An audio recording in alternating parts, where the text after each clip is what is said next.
Chères auditrices et auditeurs de Radio Espérance, bonjour. Merci de nous rejoindre pour ce temps de Lectio Divina avec le prieuré Notre-Dame de Rimont.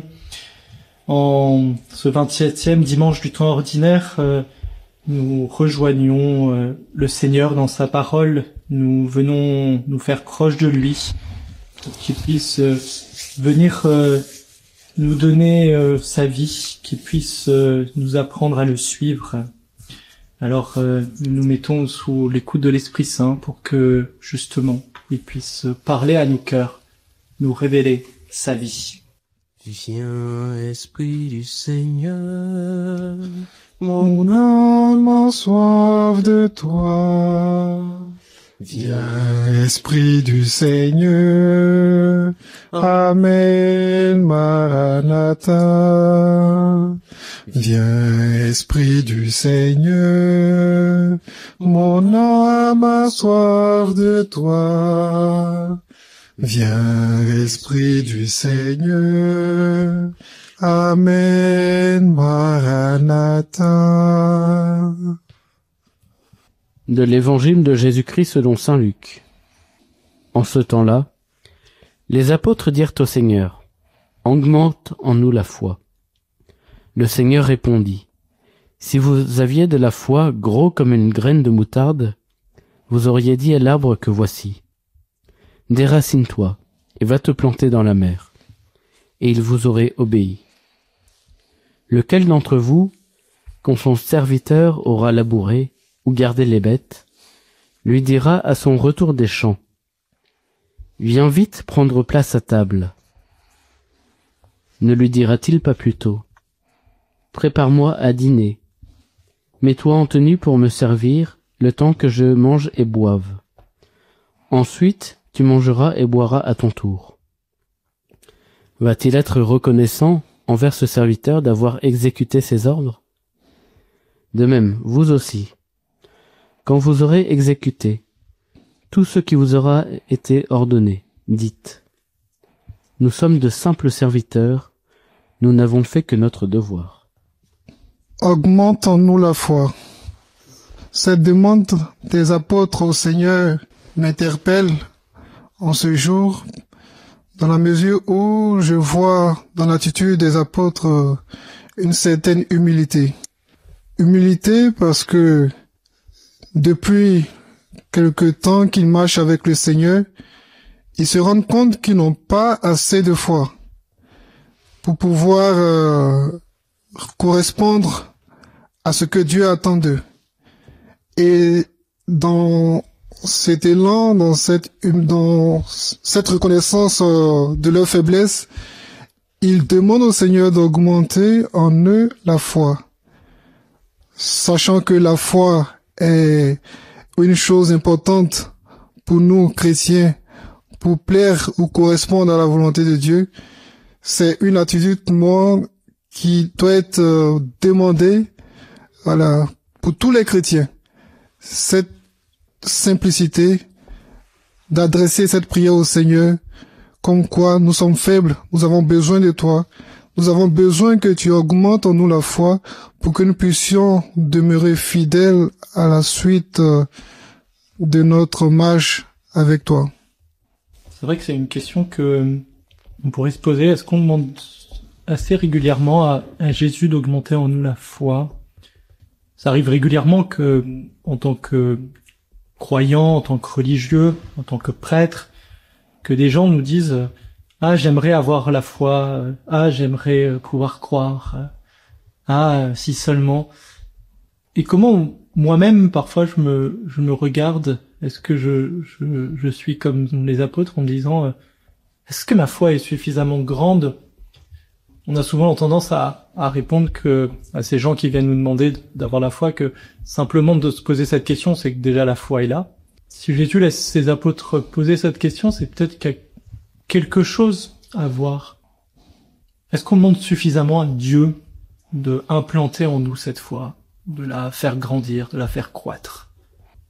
Effectivement, lorsque nous demandons à Dieu d'augmenter notre foi, c'est en vue de mieux le servir, et c'est aussi en vue de croire à ce qu'il nous dit, d'être un serviteur qui n'hésite pas à prendre sa parole et à faire d'elle, je dirais, le leitmotiv de notre vie.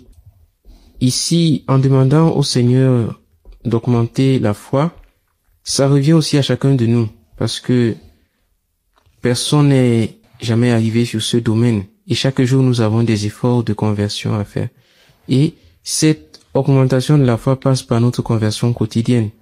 Notre conversion quotidienne pour être ce que le Seigneur attend de nous, pour être ce que le Seigneur nous demande d'être. Et si les apôtres qui marchaient avec le Seigneur lui demandent d'augmenter la foi, c'est que nous aussi dans notre marche de chaque jour, malgré que nous avons le Seigneur dans la parole, pour ceux qui vont à la messe dans l'Eucharistie, il y a quelque chose à faire, il y a une démarche à faire pour demander au Seigneur, mais viens me retrouver au plus profond de ma misère et de ma faiblesse. C'est ce que nous pouvons demander au Seigneur aussi.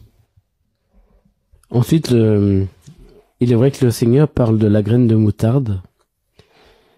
Bon, le Seigneur est un maître qui nous parle et nous sommes invités à l'écouter, à écouter sa parole.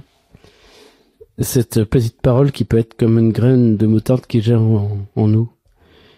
Parce que la foi vient de ce qu'on entend. Et on peut être surpris par cette image de graine de moutarde. On pourrait se dire que ce n'est pas grand-chose. Et Jésus nous dit qu'il suffirait de ce peu de choses pour que des arbres se déracinent. Et on peut aussi voir cette parole comme une invitation peut-être à relire cette semaine ce que nous avons vécu dans notre vie de foi à la suite du Christ. De voir dans notre vie où des arbres se sont déracinés et plantés dans la mer. On peut demander au Seigneur de nous éclairer pour voir justement les fruits qui viennent de cet appel à le suivre. C'est intéressant de souligner cette graine de moutarde dont parle le Seigneur, parce que pour moi ça révèle la puissance de la foi qui se dégage au travers de cette image. Une graine de moutarde qui est capable de faire de grandes choses. Comme quoi, quand on a la foi, on est capable de déplacer des montagnes. J'imagine combien de fois des saints, par leur foi, ont dû accomplir de grandes choses. Et moi-même, dans mon expérience, je me dis que à chaque fois que j'ai pu faire un acte, j'ai pu poser un acte de foi, j'ai pu voir aussi la main de Dieu se manifester. J'ai pu voir Dieu agir puissamment dans la situation que je lui présentais. Et voilà, c'est encore cette interpellation qui m'est faite de demander la foi au Seigneur pour que à chaque fois que je manque de foi, je puisse me rappeler que c'est un don qui est important pour me faire avancer dans ma marche de chrétien. Non seulement c'est important, mais c'est encore plus significatif parce que ça nous plonge dans l'humilité. Un frère disait tout à l'heure qu'on n'est jamais arrivé dans ce domaine. Et à chaque fois, quand on est on marche avec le Seigneur, ça demande de grandir en humilité. Et l'attitude du serviteur que le Seigneur décrit ici doit nous interpeller. Comment est-ce que nous nous regardons en face de Dieu? Est-ce que nous lui demandons des choses comme s'il nous est redevable par rapport à quelque chose, ou voilà, comme de simples serviteurs qui lui remettent ce qui lui revient de droit. Cette image que donne Jésus de la graine de moutarde peut nous interpeller parce que elle montre combien à la fois la foi est très puissante cette petite graine de moutarde, qui n'est pas grosse, qui pourtant nous permet de dire à un arbre de se déraciner et de se planter dans la mer. Et à la fois, elle montre aussi cette petitesse de la foi, cette quasi imperceptibilité. La foi nous fait vivre, la foi est dans notre quotidien, et on peut ne pas la voir. Et je crois que c'est là où on peut comprendre la parabole que donne après Jésus, ou en tout cas l'exemple sous forme de question que donne Jésus. Il veut montrer aux apôtres qui lui demandent justement augmente en nous la foi, qu'elle se mesure pas forcément à nos yeux, à notre manière de concevoir. Cette image de demander à un arbre de se déraciner, d'aller le jeter dans la mer, à quoi bon? Quoi ça sert de faire déraciner un arbre ou qu'il aille dans la mer pour qu'il meure? Est-ce que il aura trop d'eau et de l'eau salée? Mais ça montre combien, justement, Jésus montre que la foi n'est pas quantitative. Et ça, c'est assez intéressant de pouvoir se le redire sans cesse. Ma relation à Dieu, cette foi qui vient toucher la présence de Dieu dans ma vie, ne va pas se mesurer forcément à des choses extraordinaires ou à une qualité particulière, ou en tout cas une quantité particulière plutôt. Et ça, je trouve que c'est assez intéressant de lire ce regard, de lire cette image que donne Jésus. Lequel d'entre vous, quand son serviteur aura labouré ou gardé les bêtes, lui dira à son retour des champs, viens vite, prends place à table. Il lui dira-t-il pas plutôt, prépare-moi à dîner, mets-toi en tenue de servir, pour me servir et le temps que je mange et boire. Il y a quelque chose là où on voit le peu de choses que la foi peut être. Et avec cette foi, nous pouvons accomplir souvent de belles choses et de grandes choses. Mais la fin de cet évangile, nous sommes des serviteurs inutiles. Nous avons fait ce que nous devons faire. Doit souvent nous ramener à l'ordre.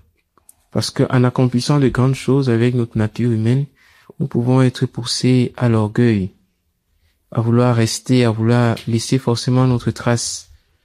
Et en tombant dans l'orgueil, on risque d'oublier que Dieu doit être au centre. Et Jésus nous le rappelle avec cette parabole. Nous sommes des serviteurs inutiles, nous avons fait ce que nous devions faire.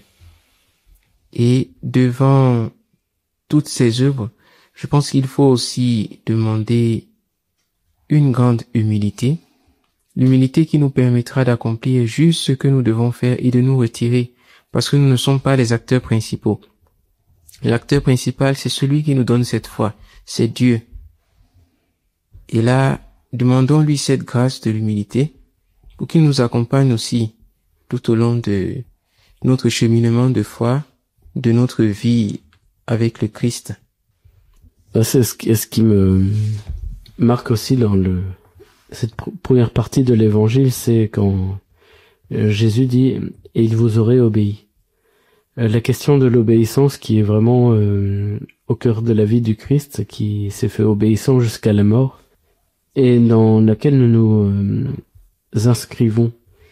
Et en fait, on voit que la foi qui s'appuie sur le Christ nous donne une certaine autorité, et à tel point que par la puissance du Christ, ce qui paraît impossible devient possible. Et cela me fait penser justement à la parole que dit l'ange Gabriel à la Vierge Marie, que rien n'est impossible à qui croit, à Dieu. Rien n'est impossible à celui qui croit en Dieu. C'est vrai, et c'est l'attitude du disciple qui commande la foi, parce qu'il sait que le Seigneur lui accordera cette demande en toute humilité. Et je suis vraiment frappé par l'exemple que Jésus prend pour nous mettre en face de notre responsabilité vis-à-vis de Dieu. Nous demandons la foi, mais c'est Dieu qui fait tout. C'est Dieu qui agit au travers de nous. C'est Dieu qui change les situations, qui change le cours des choses. L'homme ne peut rien par lui-même. Et voilà, le Seigneur nous donne juste d'être des instruments par lesquels il va manifester sa gloire. C'est pourquoi à la fin de cet évangile, il nous rappelle ce que nous sommes, des serviteurs inutiles. Et ça, si nous ne nous rappelons pas, ça veut dire que voilà, on a manqué quelque chose dans notre formation à la suite du Christ.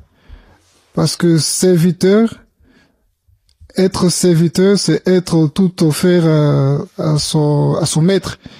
Et ce maître-là, c'est lui qui nous donne de pouvoir accomplir ce pourquoi il nous envoie en mission. De simples serviteurs, nous avons fait que notre devoir, côté des serviteurs que Jésus donne, je vais continuer de le mettre en lien avec la foi et ce que tu dis aussi là. Je crois que Jésus vient montrer que, justement, dans la foi, on n'a pas de salaire à attendre. D'une, parce que c'est Dieu qui agit et qu'on se met sous son regard. Mais deux, parce qu'on est des fils, tout simplement. Et le caractère d'être des fils fait que nous avons rien à attendre en retour. Un fils n'attend pas de salaire. Il y a un devoir qu'on a envers notre Père, c'est d'agir. Et là, il me semble que nous pouvons lire, en tout cas, cela aussi dans cette lumière. Nous sommes de simples serviteurs, nous n'avons fait que notre devoir. Je crois que il y a justement là un trait caractéristique de la foi. Est-ce que j'attends en retour quelque chose dans mes actes de foi? Est-ce que, justement, quand les apôtres disent à Jésus « augmente en nous la foi », c'est que j'attends quelque chose? Ça revient un peu à la question des gens qui disent « oh, qu'est-ce que j'aimerais avoir la foi ?» Parce que peut-être qu'on regarde la foi d'abord comme quelque chose qui vient nous faire de grands miracles, des choses extraordinaires. Et Jésus nous dit « bah non, vous avez juste à faire votre devoir. Juste à vous mettre sous mon regard et à faire ce que vous avez à faire. » Je crois que ça c'est assez interpellant pour nous. Où est-ce que j'en suis dans cela?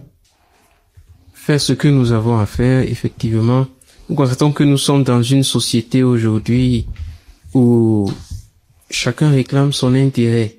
Je fais ça, mais qu'est-ce qui va me revenir? Et on voit que Jésus nous enseigne une autre morale. Il nous donne une autre leçon. La foi, c'est pas d'abord de dire, mais qu'est-ce que je vais gagner? Non, la foi, c'est être avec Dieu, adhérer à ce que Dieu me demande. Et justement, cela ne demande pas un salaire là, ne demande pas une récompense là. La seule récompense, c'est d'être avec Dieu. Et être avec Dieu demande que nous fassions uniquement notre devoir qui est de le servir. Servir Dieu passe par beaucoup de choses. Annoncer sa parole, témoigner de lui, beaucoup d'autres choses que nous connaissons dans la foi et dans la vie chrétienne. Cette vie chrétienne nous demande de nous aimer. Cette vie chrétienne nous demande d'être au service des plus pauvres, d'être au service de notre prochain. Non pas parce que nous attendons une récompense là comme la société d'aujourd'hui nous apprend, mais parce que nous voulons être proche de Dieu à travers nos frères, à travers nos actes, et pas d'abord parce que nous aurons une récompense comme un fonctionnaire qui attend son salaire à la fin du mois. Cette proximité avec Dieu demande effectivement de la foi. Il demande de reconnaître que notre seul devoir dans cet accomplissement, c'est de témoigner de Dieu partout où nous sommes et dans tout ce que nous faisons. En effet, chacun est invité là où il est à être serviteur du Seigneur et à le glorifier par sa vie. Et que nous soyons prêtres, religieux ou laïcs, et d'une certaine manière, quand nous venons à la messe comme en ce jour, en ce dimanche matin, nous venons avec notre semaine, notre travail, et nous le présentons au Seigneur, notamment, je pense, quand nous mettons un petit peu d'argent à la quête. Il est vrai que l'évangile peut nous déstabiliser parce que on pourrait s'attendre à recevoir quelque chose de palpable, mais comme disait le frère dans l'intervention précédente, notre récompense c'est le Christ. Et d'ailleurs nous repartons en ayant reçu le Christ dans l'Eucharistie, et c'est en repartant avec le Christ qui est dans le cœur, qui est notre trésor, que nous repartons d'une certaine manière avec une récompense qui est inestimable, qui n'a pas de valeur parce qu'elle les surpasse toutes. Quand vous aurez exécuté tout ce qui vous a été ordonné.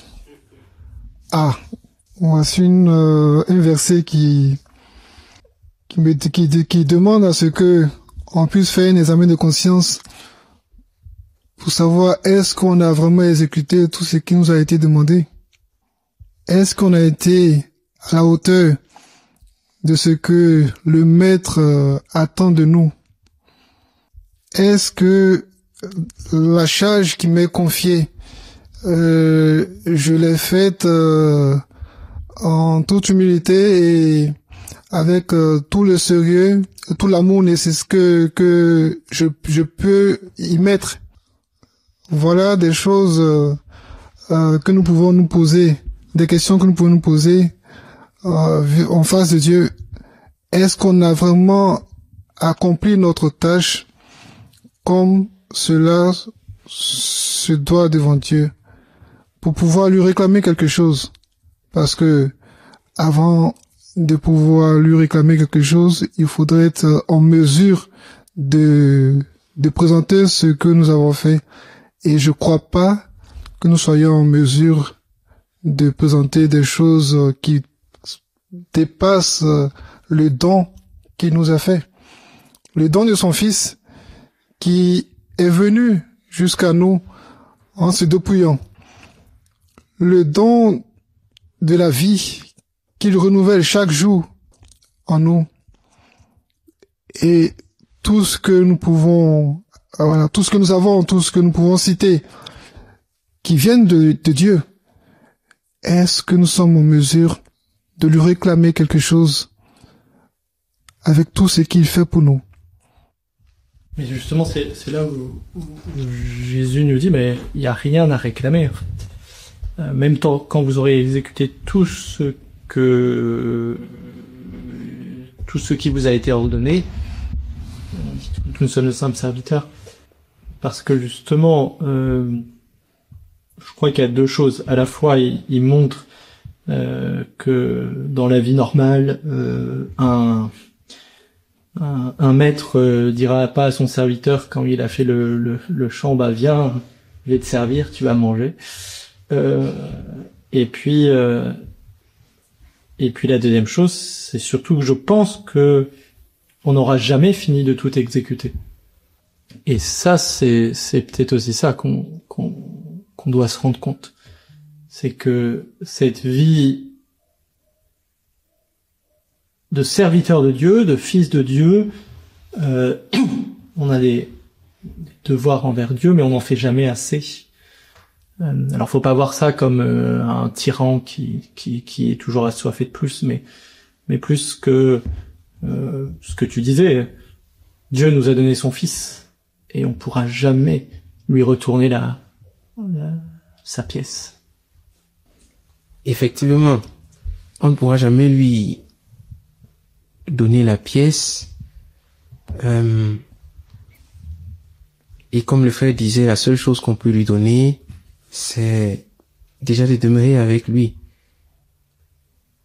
Mais aussi, nous pouvons situer ça dans le simple service. On dit souvent dans le catéchisme que nous avons été créés pour adorer Dieu, le servir, l'aimer et le servir. Et c'est ça. Nous faisons ce que Dieu nous demande de faire. Même si parfois notre ego nous éloigne de Dieu, notre nature pécheresse nous éloigne de Dieu, mais nous ne faisons que ce que nous devons faire. Et qu'est-ce que nous devons faire? C'est aimer Dieu, l'adorer, le servir. Aimer Dieu, l'adorer, le servir. Nous avons célébré la fête des saints anges et archanges au cours de la semaine, eux qui sont serviteurs de Dieu dans le ciel. Nous pouvons demander leur intercession, de nous apprendre à aimer Dieu, à le servir et à l'adorer, pour que nous aussi, comme serviteurs, nous soyons dignes un jour de nous tenir dans son royaume et l'adorer comme il se doit. Merci, chers frères et sœurs, et que le Seigneur, en ce dimanche, nous garde et nous aide afin que nous puissions grandir dans la foi, mais demeurer fidèles à sa parole. Je vous salue Marie. Le Seigneur est avec vous. Vous êtes bénie entre toutes les femmes, et Jésus, le fruit de vos entrailles, est béni. Sainte Marie, Mère de Dieu, priez pour nous pauvres pécheurs, maintenant et à l'heure de notre mort. Amen.